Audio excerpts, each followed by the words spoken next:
We have with us students from Trivandrum from various colleges including the University College, Marivanias and also the Institute of English. With India, diaspora, with diversity, when we are applying this, we have to, at least in a few states, we have to lag the election, there is the chance of presidential rule, and the spirit of democracy will be hampered. And even we are talking about how India is becoming an electoral autocracy. Controversial when it comes to various other bills like UCC and other CAA as well.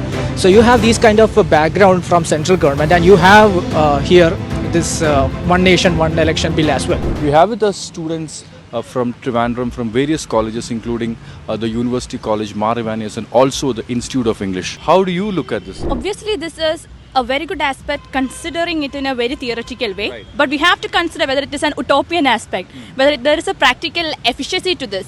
The main problem is that with India, diaspora, with diversity, when we are applying this, we have to, at least in a few states, we have to lag the election, there is the chance of presidential rule, and the spirit of democracy will be hampered. And even we are talking about how India is becoming an electoral autocracy. The whole nation is going to the election at one phase. There is central election, Lok Sabha election, and there is Maoist threat areas in India. So how can we ensure the security of the people, of the candidate, of the election?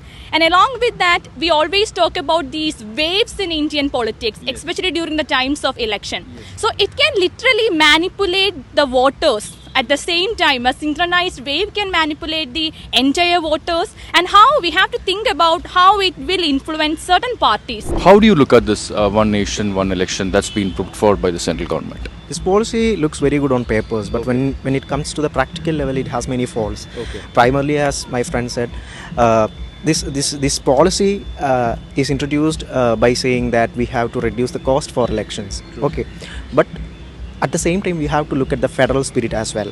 We have to dissolve many state legislatures before conducting such a policy, and that will create an artificial cycle of elections, and there will be no accountability that a government should intentionally run for the next 5 years, and no government should be dissolved for the next 5 years. Will create an artificial circle of elections.